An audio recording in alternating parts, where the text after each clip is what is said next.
Hello Libra, Sun, Moon, Rising, and Venus signs. Kamusta kayo? Sana po nasa mabuti kayong kalagayan. Welcome back po sa Star Tarot. Kung bago kayo dito, welcome din kayo. Thank you for your support. I truly appreciate it. God bless you all.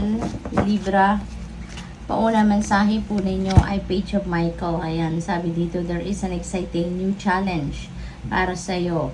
But you have nothing to worry about because you have all it takes, no, to succeed. Kaya kayang-kaya ninyo yan kahit ano pa man klaseng mga challenges ang maaaring dumating sa inyo.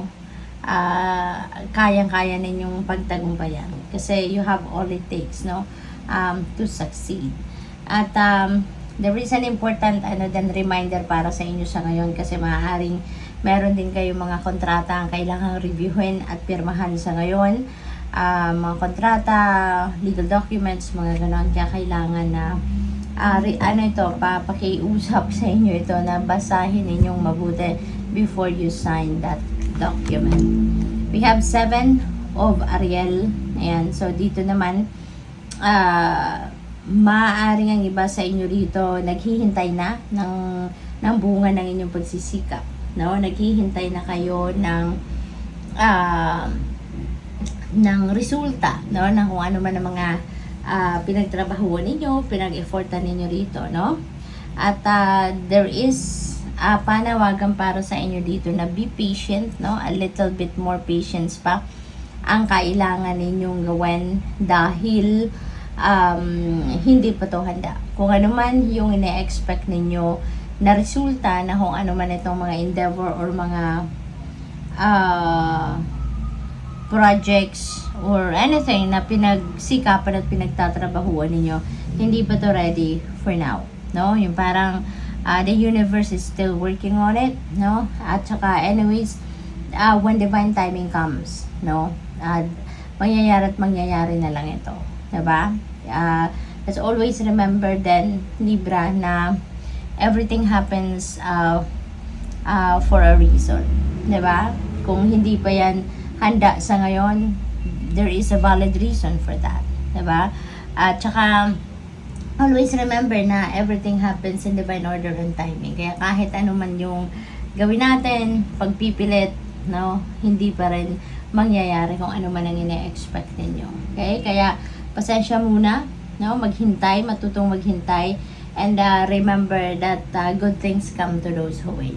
Diba? Mas lalong nagtatagal ang paghihintay natin, mas lalong maganda, no, ang inihahanda ng universe para sa atin.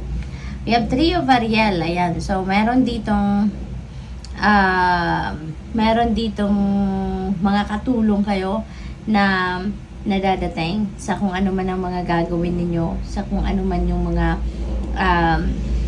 balak ninyong simulang gawan sa ngayon. There could be collaboration with other people. Maaaring merong mga teamwork dito or merong partnerships, no, na gagawin ang iba sa inyo dito, Libra.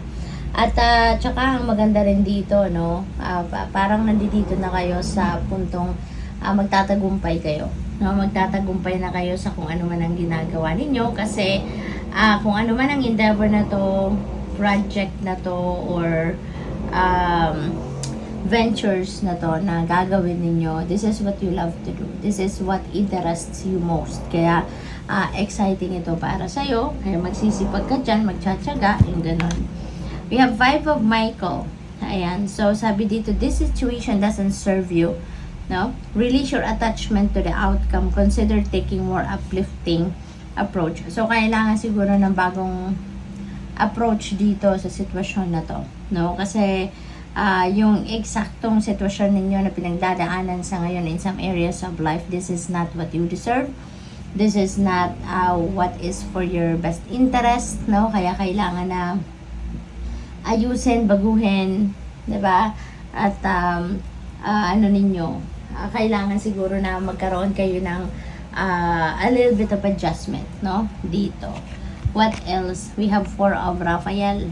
Ayan. So, dito sa 4 of Raphael, meron ditong siguro meron kayong mga paghihinayang, meron kayong mga dissatisfaction, sa buhay na nararanasan or nararamdaman, ano?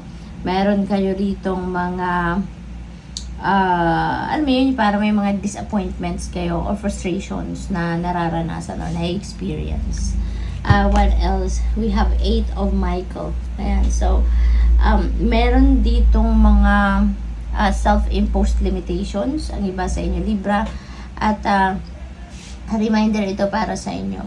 No, na kung gugustuhin nyo lang kumawala kayo dyan, yung gusto ninyo maging malaya kayo, na gawin ang mga gusto ninyo gawin, tuparan ang mga bagay na gusto ninyo tuparan, yung mga ganon, you can, no? Kaya ninyo yan.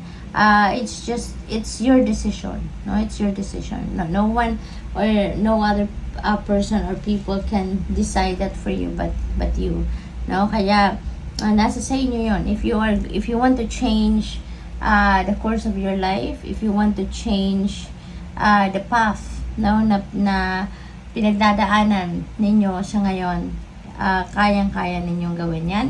Walang ibang magdedesisyon para dyan, kundi kayo lang. Kaya pag-isipan ninyong mabuti, re-evaluate your situation. Okay?